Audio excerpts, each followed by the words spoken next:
Welcome, good afternoon to all of you in the various time zones. I'm Leonard Garrison, and this is the first in the fall NFA virtual event series on updating the NFA Repertoire Guide. And we'll explain about that in a minute. But first, I'd like to introduce our panelists. We had a great team doing the updating of this guide, and all of the panelists participated in that process. So first of all, I'd like to introduce Mary Byrne. Welcome, Mary. She's senior instructor of flute and flute pedagogy at the Victoria Conservatory of Music in BC, Canada. And she's also instructor of musicology at the Camosun College and University of Victoria. She's a freelance player, and she was the team leader for the NFA Pedagogy Committee when they first came up with this guide and its subsequent revisions from 1999 to 2014. So welcome, Mary. And next we have Brian Dunbar. Good afternoon, Brian. He's assistant professor of flute at the Crane School of Music at SUNY Potsdam. And he's presently on the NFA Board of Directors and the NFA Diversity and Inclusion Committee. So welcome, Brian. Then we have Cassandra Eisenreich. She's assistant professor of flute and music education at Slippery Rocks University in Pennsylvania.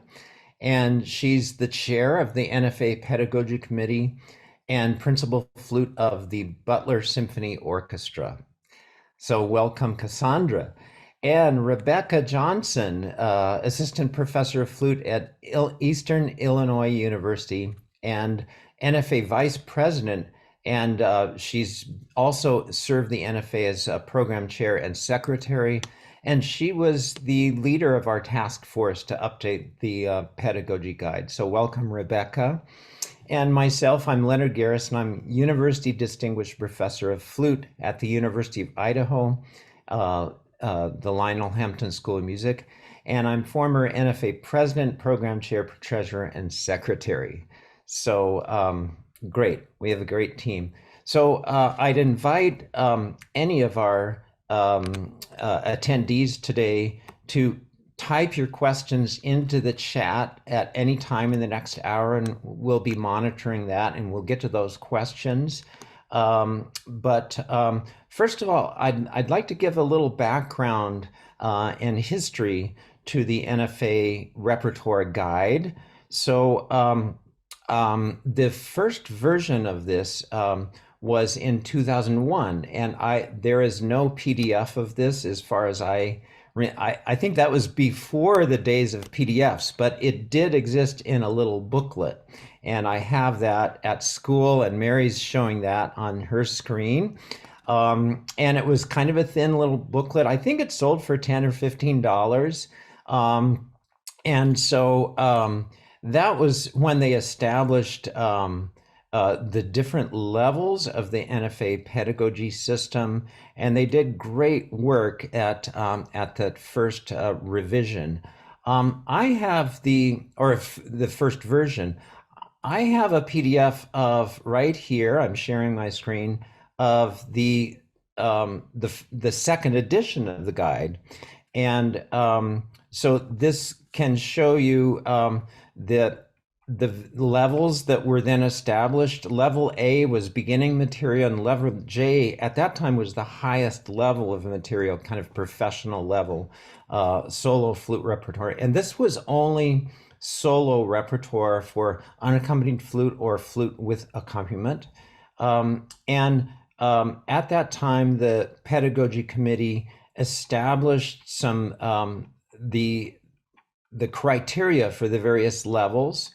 And it was called selected repertoire. So here's an example of the criteria. Level A piece would have to fit this description to be considered for level A, and so on. And let me just show you an example of later on when you get to the actual list. So here's level A, and in beginning material, there aren't really individual solos. They're mostly in solo collections. And so it was rather selective. I'll scroll down to some of the higher levels so you can see that so level I, this is pretty advanced material. And so you see the composers were listed in alphabetical order and the pieces. So it was a very straightforward and simple system. And I think previous to this, there were a lot of repertoire lists that had difficulty ratings, and they were really scientific. And this committee did a great job of categorizing pieces by their difficulty level. And I've worked with this for the last 2 decades, and I've become very familiar with this system of categorization. Now, then a major revision of this guide was done in 2009. And at that time, it then included studies and methods and etudes.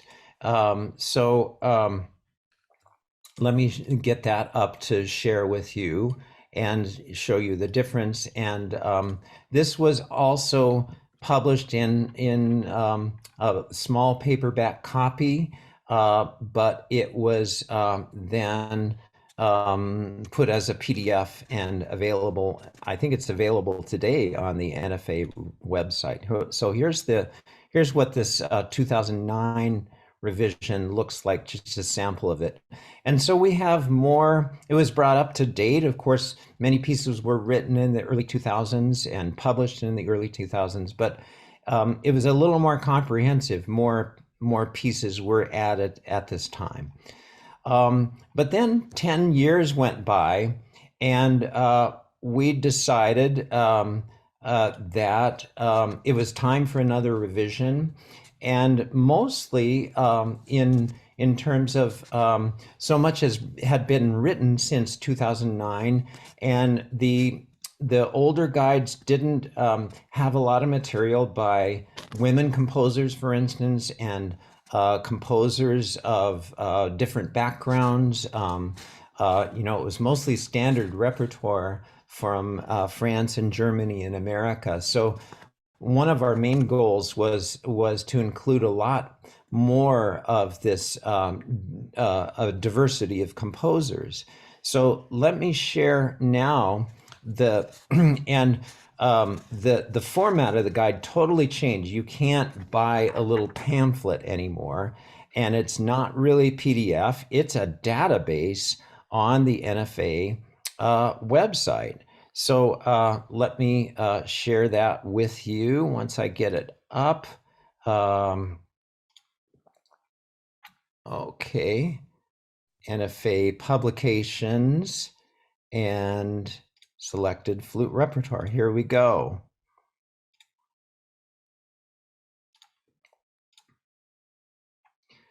So, and we are trying to translate this into as many languages as we can. So far it's available in English, French, and Korean. Spanish is coming soon. And here is the database. There is a lot of information in here.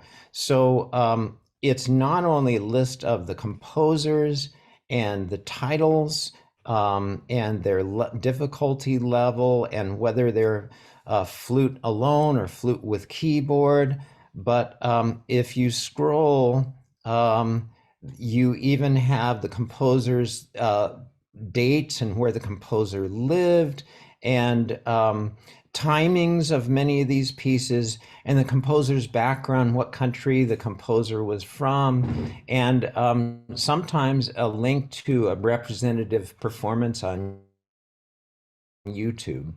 In addition to the actual list, there is, we didn't change this at all, but there's the criterion for fitting into the various levels A through K now. K was an addition in one of the revisions that happened in the past. There was a rationale for for how we came up with this process, if you're into the details. And then you can do your own searching of this list by various criteria, but there are pre-selected searches for you, which is really cool. So if you want African, Caribbean, or Black composers, they're all in that pre-selected search. If you want only pieces that are extended techniques, here they are. If you want female composers, Latinx or Latin American composers, LGBTQ composers, living composers, Native American, and Asian composers. So there are a lot of pre-selected searches for you, or you can do your own search by using these buttons at the top of the screen. So that will give you a little preview of the guide itself and a tour. And so now I have various questions for the panel.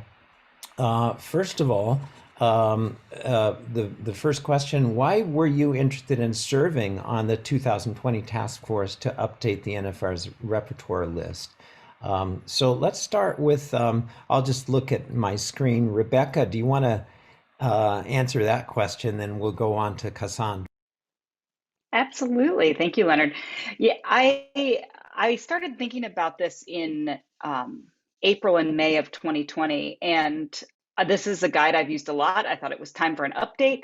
And the reason I actually initiated the process and asked the board for permission to just form a task force and do it was partly because I had time. You know, I had a summer where I didn't have as much going on. And I thought, what a great project that needs to happen that will give me some direction in my life right now.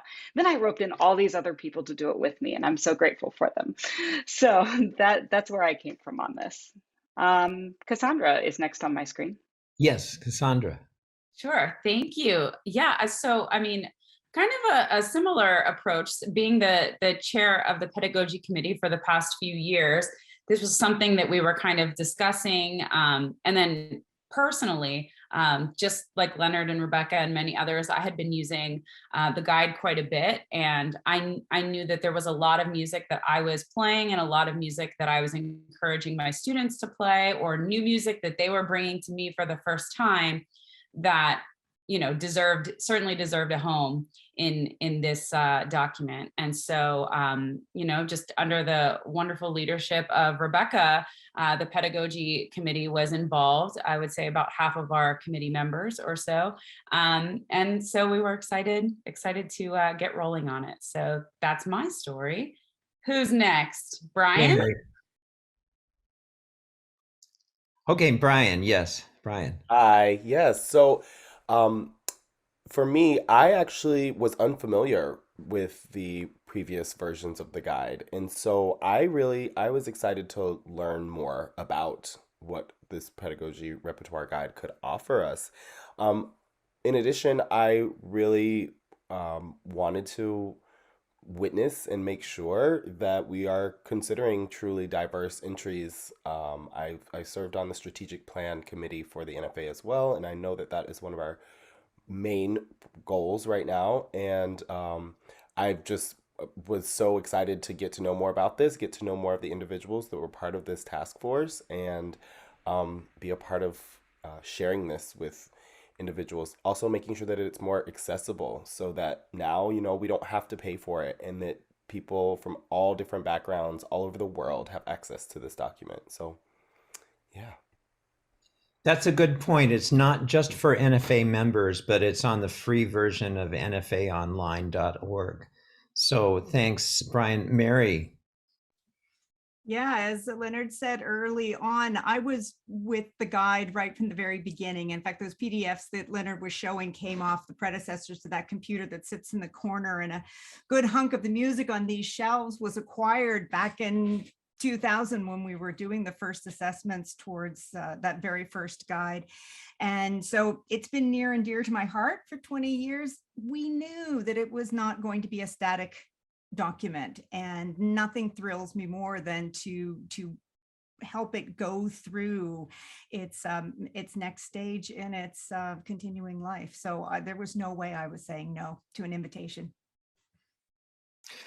Great. And now that you have the floor, Mary, I have a second question for you, and then we'll have Rebecca follow up with that. But since you've been on the original thing and every subsequent revision, how did the goals change from the first editions through the present database that we have today? Mm-hmm. Well, I mean, one thing that I like to try to point out to folks is that when we were putting that first committee together in 1999 and coming up on 2000, the primary question we were asking people to join the committee was, do you have an email address? Like, not even, do you have access to the internet? Like, do you have a way we can electronically work across the country? And the impetus for that particular first guide was a call from the NFA to say, you know, we have 50 US states, 30 of them have their own state solo repertoire, solo and ensemble competition lists. And some of them were very brief, 2 or 3 pieces per level. And some, like the Virginia one, was nigh on a telephone book. And so the NFA had asked, could we try to reconcile that? And knowing that we were looking at a very small publication, we actually put ourselves through what I think was a really rigorous maximum of 20 titles per list, period. 24 for the collections and 20 for the solos. And so we were really wrestling, what is the best of the best that's available for purchase by a broad segment of the teaching population in what turned out to be a pre-internet world. And, you know, obviously that's something that I think was very, very good for then, but has needed to expand with the resources that we have and what we now know. Yeah, the list is still selective. I mean, obviously, there are probably 30,000 pieces written for the flute, right? And so the list is not that big, but it's much bigger than it was in the original versions, just to include, you know, a greater diversity of things. Well, 2001, we were very restrictive. 2004, we said, look, let's just go ahead and give ourselves more space. So that's why those 2004 lists were longer. 2005, we decided we better put in level K, because originally we had been restricting ourselves to music we felt was attainable by high schoolers. Because that was the first ask, was to reconcile these state solo and ensemble lists. So then we added K. Eventually we added, then, as you said, 2009, the studies and the etudes and the daily exercises and the method books. We have there's a quartet version of it kicking around on the NFA website. We looked at just before I stepped off the committee, we looked at all of the commissions. So it's been a document that we've been trying to meet the immediate needs at the immediate time within the limits of publication, which is why the dynamism of this particular version, this database, is so exciting, because you know, that just, the sky's the limit. Now we can present the work that we know we need to present without the kinds of limitations of a hard printed PDF, and it's just great. Good points. Rebecca, what would you like to add to that about the evolving goals of the pedagogy guide? Absolutely. You know, I think the biggest thing was being unbound from the print publishing format and from the restriction of space. I think we really felt like what we needed was to provide more options, but that did change some things about what our goals were. So our goal for this one was that we make sure that we evaluated submissions that we received, as well as within our own research. We all submitted some pieces, but we also received submissions. We evaluated those pieces for quality by a subset of the group that was, well, we tried to do it by some sort of experience within the field and experience as teachers. So we evaluated for quality and we evaluated for level. And if it was included, then we gave it, if it was going to be included, then we gave it a level. But we didn't, they're not necessarily now pieces that we've played and taught a lot, and that's a change. So we can't say that it's a piece that we've played personally that we've taught 1,000 times anymore, but we can say that we think it's a good piece and this is how hard it is. And that's what we're trying to achieve here. Well, thank you. I have a question next for Brian. How has the flute repertoire evolved over the course of your career, and how has your teaching repertoire changed? I think I'm frozen. I was frozen there for a second. Sorry about that. You're great. For me, the repertoire it was the same for so much of my educational career, and the same being, there was the tendency to teach from the canon, the old canon as we know it, and there was very little even interest in discovering new works, especially works by composers of color and female composers. There were always, of course, a few composers that stood out for us, but I feel that as of recently and also through this project, we've really been able to highlight the wealth of works that are out there by people from all over the world. And for me, I think it's really helped me to make a better connection with my students. It's not about what I think they should play, but it really allows the students to be able to discover and look into what might interest them, even if it is just a specific genre or a specific demographic. I found this to be really helpful for me. I have a rather large studio, and if I were to be 5 years ago teaching from that traditional canon, everyone would be playing the same repertoire. We'd hear the same pieces over and over again, with maybe a couple here and there newer works. But now I have 30 students here, and no one's playing the same thing. Because there's just that much out there. And I think I shared the document with my studio as soon as it was done. So I think that has a lot to do with being able to discover and find these new works. By us also not only putting the level of the work in the document, but also where you can find it. It literally gives you everything you need to discover these new works. Thank you. Yeah, I remember when I first started out teaching, I had to write a syllabus. And so I started looking around at course catalogs from other universities. And I remember some of the schools had certain pieces that you had to study when you were a freshman and sophomore and junior and senior, and everybody studied the same pieces. And you were talking about that. I think the world has changed by and large from those days. Cassandra, how has your teaching repertoire evolved, especially with this new tool we have? So very similar to what Brian said. I mean, basically in our meeting prior to this, we were having such great conversations about this very thing. And I don't want to bore you with saying the exact same things, but I'll just kind of take a slightly different path here. So as Brian said, repertoire is always evolving anyways, and we are becoming more aware of music. We have instant access to music now, not just recordings, but actual, music available online now more than ever.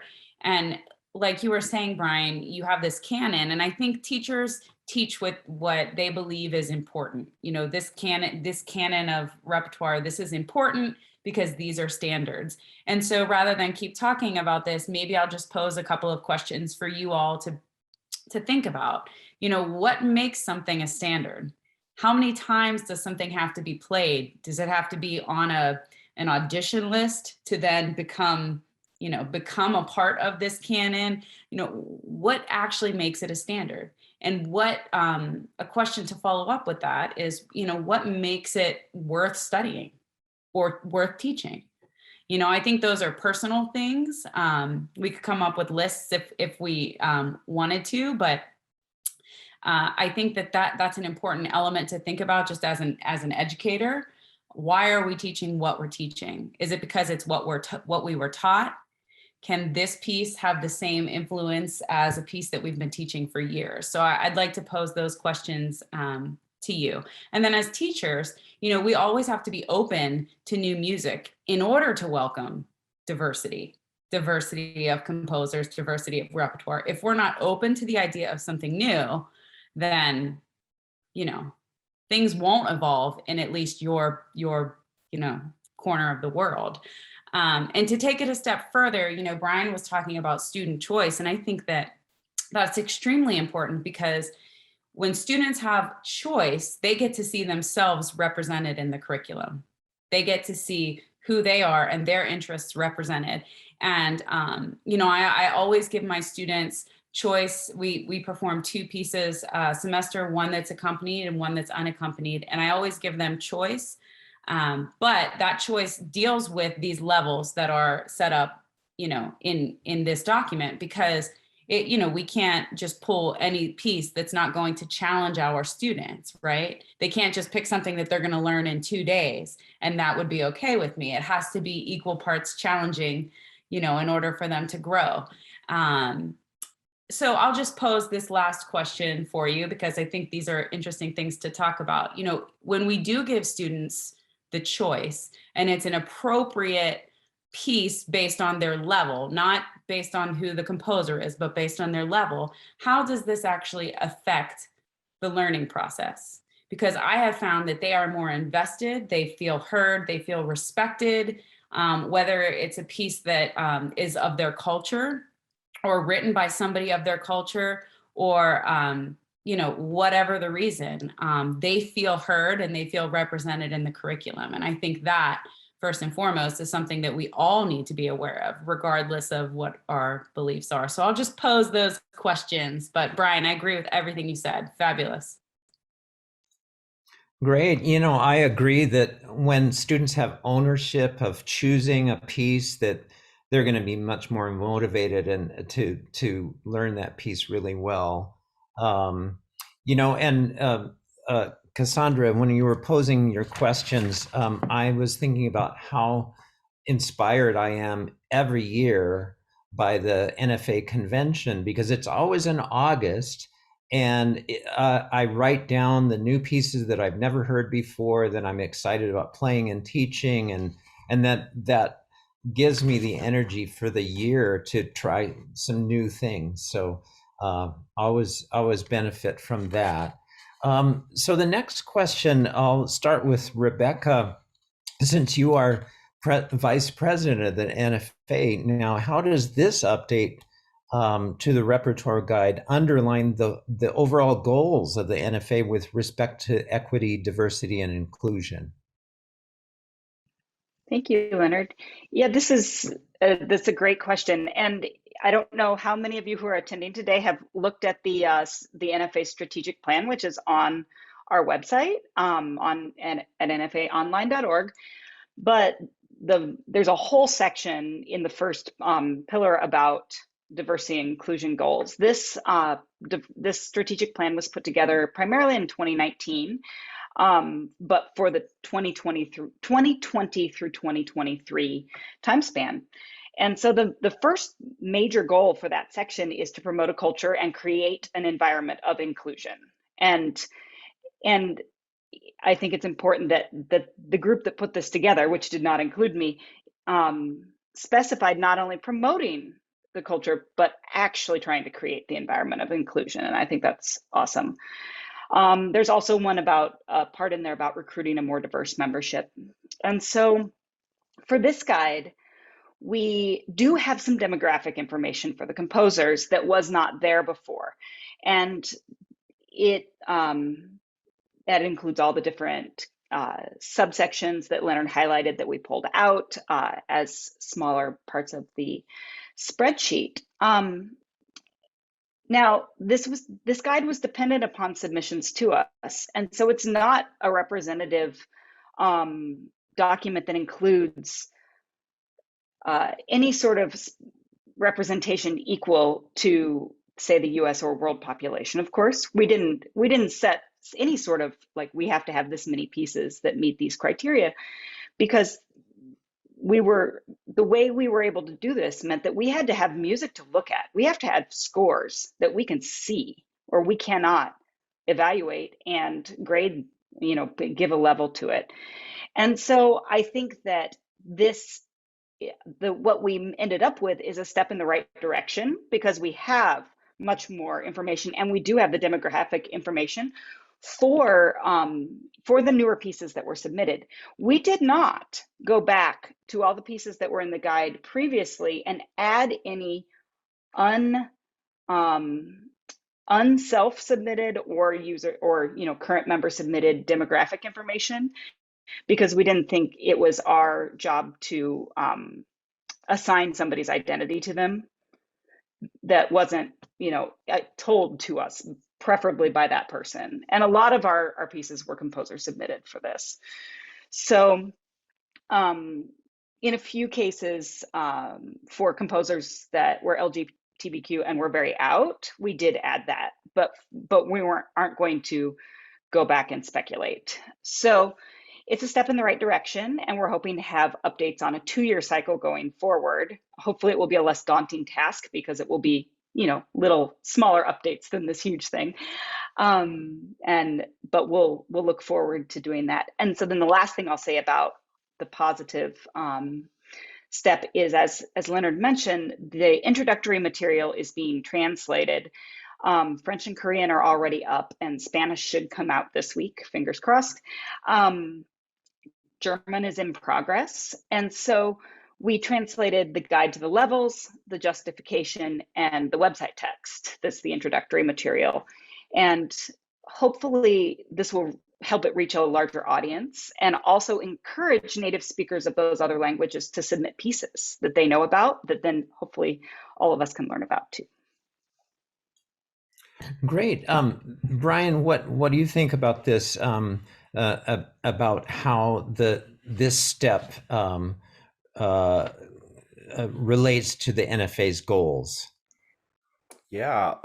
So as Rebecca said, the strategic plan really highlights the importance of diversity and inclusion. And again, I think that creating the environment is one thing that I was really adamant on as well, because there's a lot of talk about how we can and what we can do. But I know that as a person from a diverse demographic, I know what it feels like to actually have that sense of belonging. And I feel like the NFA has taken some really great steps as of late, including having all the translations. I mean, that is just amazing. But to really help individuals who might have felt like they didn't have a place within the organization, letting everyone know that they do have a place. And then looking at the pedagogy or the repertoire guide now, the fact that an individual can go and say, I would like to learn a piece by a female composer, or I'm going to program a recital of works by female composers. And it's literally at the click of a button that they can get some information. And again, it's not all of the composers. It's not all of the works that are written by those composers, but it really is a great place to start. And I am just in shock at how well it came together as well, because before we didn't really have any data points on what we needed to do to improve more or make things be a little bit more inclusive. And now we have a really great place to start, where we can say, 25% of our works were X. Next go around, we're going to try to make it 30, or whatever the thing, the goal might be. We can actually work to attain that. And I just can't be more appreciative of the work of this entire task force that we did to really not only say this is what we want to do, but to then actually do it. So it's really, really great. Thank you, Brian. So next question for you, Cassandra. What opportunities does this new database present to enable equitable representation of composers from various backgrounds in our studios? Well, I think a lot of this, has already actually been covered. So I'm going to, again, try and sift through some thoughts just inspired by what people have said. I think what we just heard about, being able to do a recital and needing, really feeling connected to including this specific culture or this specific, I think having that available is incredible. And in addition to that, we have a lot of information on there, including the times. So even if you have maybe 5 minutes you need 5 minutes of music, you can search the database for that as well. I mean, it's incredible that, how much information we actually have there. I will say that when we're talking about being able to include these composers from various backgrounds in our studios, I just think it might be beneficial to share what I do, and then that might be helpful and something different for you all to hear. So when I have incoming students come in, and I think you could do this, for high school students as well, not just college, but obviously you would need to help them out if you're working with high school students. But I have students I have a questionnaire where I ask them a bunch of questions about themselves, the kind of music that they listen to outside of flute playing, because we know that students aren't just sitting at home listening to, Bach sonatas. That's not real life. And so I ask them a lot of questions just to get to know them and what their music is, what actually speaks to them, in addition to whatever flute music, hopefully, they're listening to. And I also have them submit a repertoire list with the help of their teachers if they're currently a high school student studying. And what that does is it just gives me a little bit of information so I can kind of fill in the blanks, because where I don't love this idea of teaching the canon, I do think there are important style, being able to understand how to approach something written in the Baroque era versus classical versus romantic. I mean, there are a lot of important elements when we're talking about historical, like performance practice, even if we're not playing on period instruments, that I think is worth studying. I think I would be doing my students a disservice if I didn't at least make them knowledgeable in all of these different areas. And so I ask them, what have they learned? And then every semester, I hold a themed studio recital. And those themes are always set and they always rotate. So by the time my students graduate, they have had Baroque, classical. I switch it up sometimes. I'll do 20th century. I'll do, flute and electronics, something that has extended techniques. I'll switch it up, but they always cycle through a little bit of everything. And that's always required. And this resource allows them to, sometimes they'll say, okay, well, I guess I'll just play whatever you want me to play because I'm not familiar with Baroque music, or I'm not familiar with, music with electronics. And how do I find that? And then this resource gives them that opportunity.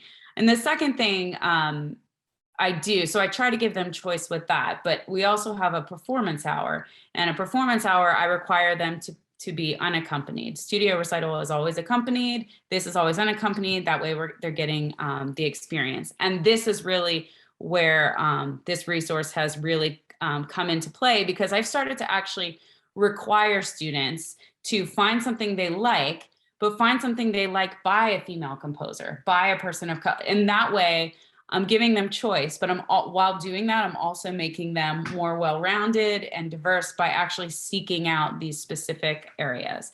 And the pre-selected searches make it that easy, right? So that's what I'd like to share. Great. Mary, do you have anything to add to that? Well, I think the thing that I particularly like about this incarnation is that we can open it up in a lesson and basically address the question, what story do you want to tell with your music and with your flute? And make it that much more personal, that much more immediate to today. I mean, here in Victoria, we've always been inclined to want to put things in lists, and we often do a David Letterman sort of top 10. There are things that as a rule around the city and our various music groups, we tend to focus on in the course of a year. Right now, we have a big push on composers who have struggled with mental wellness. And that's down at the conservatory, but also, of course, also in Canada, a big push with our Indigenous composers in the area, a big push with Jewish diaspora. And we don't have those lists specified as pre-searches on the database, but we can use the database to go find those sources and to make them real. And for the places where we do have the pre-searches, I mean, so many of my students currently right now are working with gender identity. And this is just, it's a huge thing for, I would say, if it would be the top topic in the context of my studio right now, and to have the resources of this database to turn to and say, use your flute, use your music, you have a voice, you are not alone, go for it.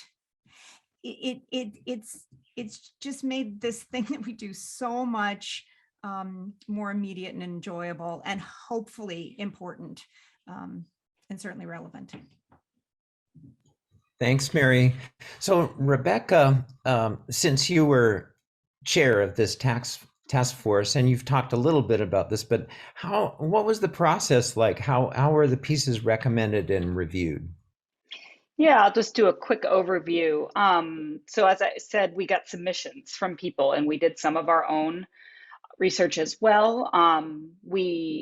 By the end of July of 2020, we had over 300 submissions. Everything was split into 4 groups, so each piece was evaluated by at least 3 people. Those that received enough votes to be included as a good piece with pedagogical value were added to the list. Any discrepancies in grading were reconciled by the group that originally graded it, if possible.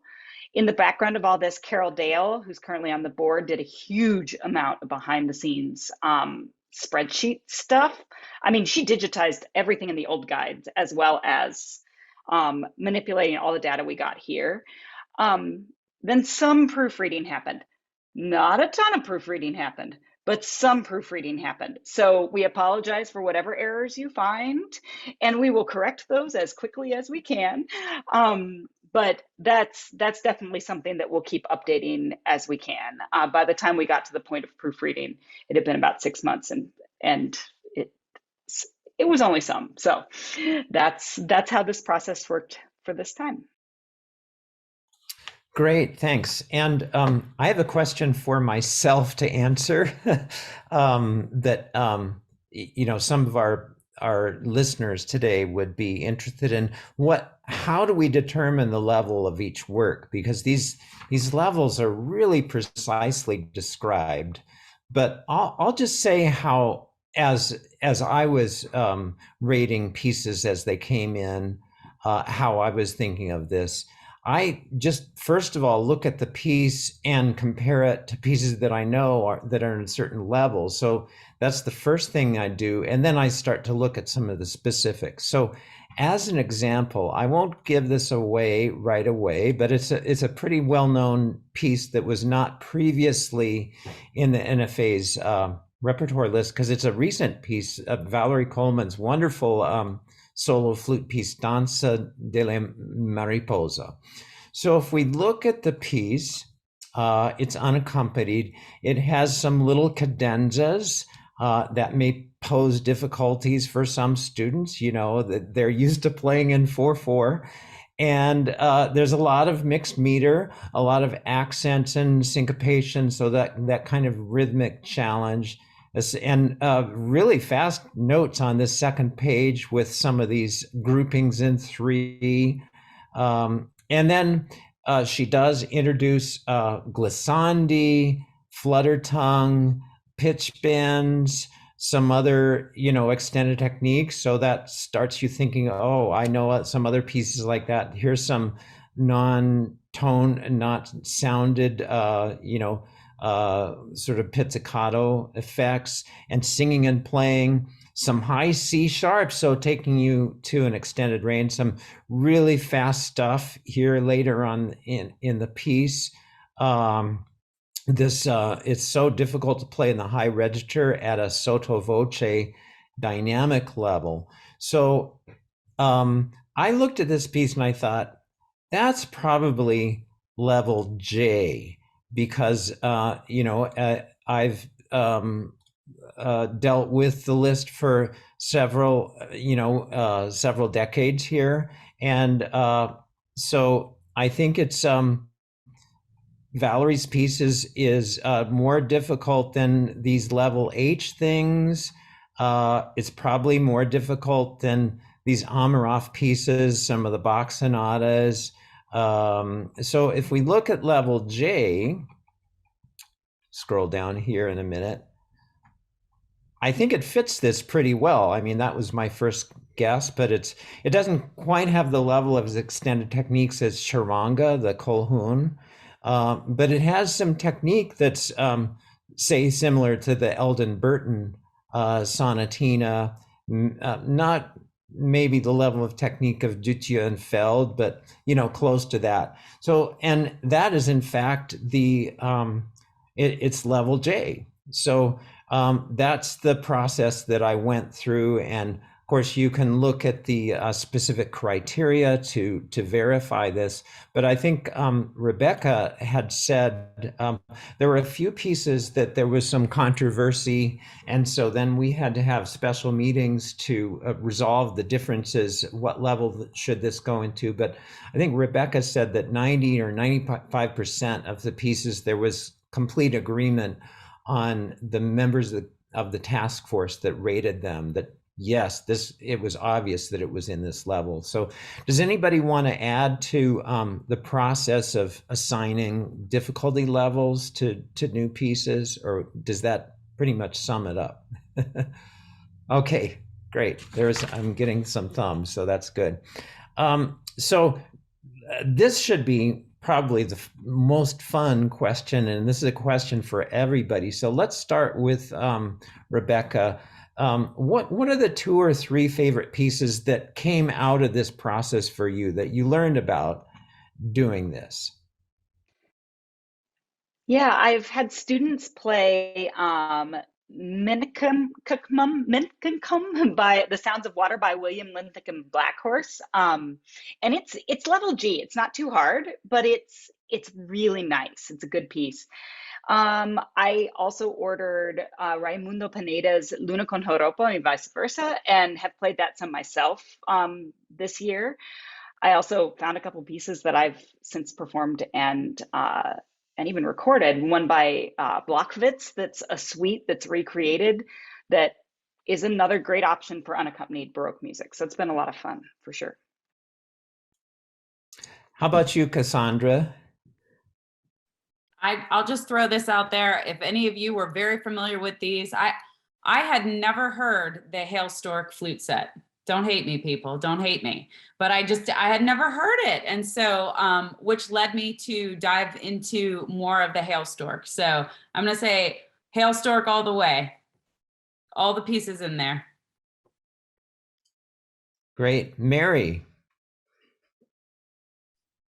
I mean, having waxed rhapsodically about the new and bringing today in, I realized that my top 3 list are all a little bit old school. That Clemence de Granval suite that's available on IMS-LPA that was dedicated to Paul Taffanel is such a spectacular addition into that level G, and it's just feeding the adult student population here so well at the moment. Anna Bon, those beautiful six sonatas. I think, Leonard, those were some you brought forward. And first I said, and then I got into them and thought, oh, it's such a refreshing addition into the higher level Baroque, late Baroque repertoire.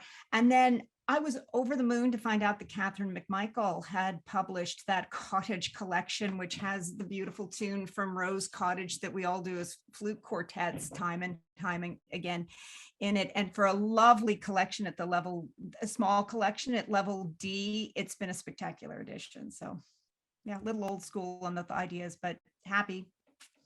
Nothing wrong with that. I mean, good flute music is good flute music whenever it was written. Brian. Yeah, so I have a couple pieces. One is the Joyce Moorman's Jazz Sonatine. That piece is really, I had never heard of Joyce Moorman as the composer, and I don't consider myself a jazz expert. And so I'm always looking for new things that are going to challenge me and my students as well. I really love that piece. It's a level F, so it's not terribly difficult, but it does have some outstanding challenges in there as well. And then the next piece, which also kind of like Cassandra said, so Brian Raphael Neighbors, a Latinx composer, he has a number of really great pieces, but the one that stood out to me was his sonata for flute and piano. And then as I started, which is, I think it's a level J, once I started looking into more of his works, I also discovered that he has an amazing theme and variations for alto flute, for solo alto flute.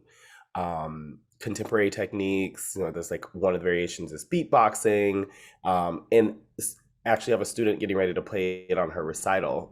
And again, this is what's so great, is because we have the opportunity to learn and build this recital from, yes, some standard works that we knew already, like the Casella, Sicilian and Burlesque, that's going to be on there. But then she's paired it with flute and electronics. She's putting the Neighbors theme and variations on there as well. And so like I said earlier, we have so many great pieces in this list, but there's so much more out there. So yeah. It makes me want to go and buy all these pieces. Yeah. The two that I can think off the bat, I think were both submitted by Rebecca, but one is Cuban composer Leo Brouwer's La región más transparente. Yes, it's for flute and piano, and he's mostly a guitar composer, and this piece is so unusual. It's very atmospheric, and it has a lot of just kind of playing around between flute and piano. Just the colors are wonderful. And the other is actually not a very new piece, but it's new to me. Lita Greer, her sonatina that was written in the 50s, and she's a Chicago composer. This is a piece for flute and piano. And in a way, it reminds me of Eldon Burton's sonatina, because that was written in the same period. And of course, she was very young and Eldon Burton was very young, and they kind of had these one hit for flute. Those are my two discoveries from this process. I'd like to, we just have a few minutes left, and I'd like to invite our participants again to submit questions on the chat. I don't see any yet, but we would really appreciate those. And I have only one more question for the group. How do you see the future of the database? How do you see it evolving? So we'll start with Rebecca. I'd love to see more pieces from around the world, and also just general more filling in of information and cleaning it up is definitely a goal for all of us. Cassandra? I agree. And I think the more you all can promote it and let people know that it's there and that we want more submissions, I think that will help us be even more diverse. So I think that's definitely something to keep in mind. Mary? And this particular incarnation really went a long way towards filling out the solos and the method books, which have been great. But I know we've got ways to go with our studies and our etudes and our daily exercises. So I'm thinking that, and some of the larger, smaller flutes as we go. Right. You know, incorporating alto flute and piccolo. That's a good idea. Okay, Brian. Yeah, actually, that's what I was going to say. Of course, watching this document just grow and grow and grow and filling out more of the information, but I would love for us to be able to eventually include works for auxiliary instruments. I mean, Carla Reese is now a professor at the Royal Academy of low flutes, right? The repertoire is out there, and students are more and more interested in learning works for auxiliary instruments. And I just think eventually we'll get there and we'll really have flesh it out for the whole flutist, so to speak. Great. And, you know, there was some discussion early on in the task force about whether we should include chamber music. And we decided, wow, that would be great, but it would take us 10 years. So, you know, just to get this process done in the course of a year, we decided to you know, streamline it for solo flute music and pedagogical materials. But I think in the future we could examine chamber music because it's such a rich. I mean, you can go on and on and on, from woodwind quintets to flute duets to everything. So that would be a future project. I do have a chat. Susan McLaughlin wanted a list of the newly discovered gems. So I guess we could just each type what we just said into the chat so that everybody has a record of that, everybody who attended. I think it will only let us chat to you. That's just how it was set up. Oh, okay. So, and is there a way to take questions from? I guess not. And well, they can. People can ask me. Yeah. Oh, okay. So, yes, Brian Raphael Neighbors Sonata for Flute and Piano. I'll put in Lita Greer Sonata for Flute and Piano. Joyce Moorman Jazz Sonatina. I hope the participants are seeing these. All pieces by Hale Stork and Leo Brower. He is an unusual spelling of his name. La Region Más Transparentes, and that's a novel, I guess. Are there other databases with chamber music that you know of? Well, you know, there are, not to promote my website, but if you go to leonardgarrison.com, I gave a session at the 2019 convention on exploring diversity in the flute repertoire. And that has a whole list of web resources, including every country in the world. Like Canada has its own Canadian composers, Finland, Greece, you know, all these countries have national composition websites, but also there are some organizations that are specifically for African American music and women's music and things like that. So that's kind of a centralized database of all those. Can any of you think of other places where people should go for further research on chamber music databases? I think maybe IMSLP is not, I mean, you can always just do some blind searches in there based on your instrument. And so, or instrument combination. And so you're not likely to have the most up to date because it will only be things that are public domain, and specifically public domain in your country. But it can give you an idea of who's doing what, or where the older materials are. It's not a bad online resource. Yeah. Okay. Now I see in the chat that what we typed didn't go out to everybody. So I guess maybe we'll figure out a way to get the word out on these. This is being recorded, so I can actually get all this information and put it on giving out to everybody that is being on this chat. And everybody who came, registered, probably Correct. we'd have a list. Yes. Great. All right. I don't see any other questions at this point. Anybody in the panel have any last thoughts before we wrap up?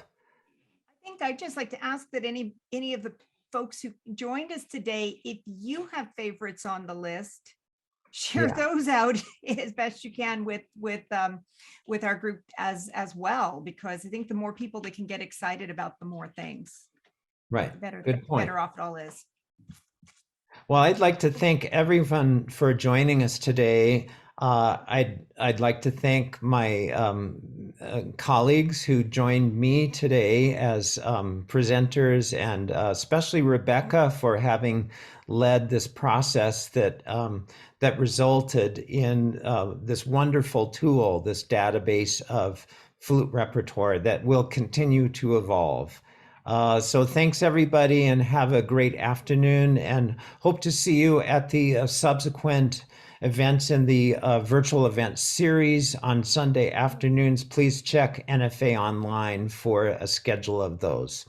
All right, goodbye. Thank you, Leonard. Yeah. Thanks, Leonard.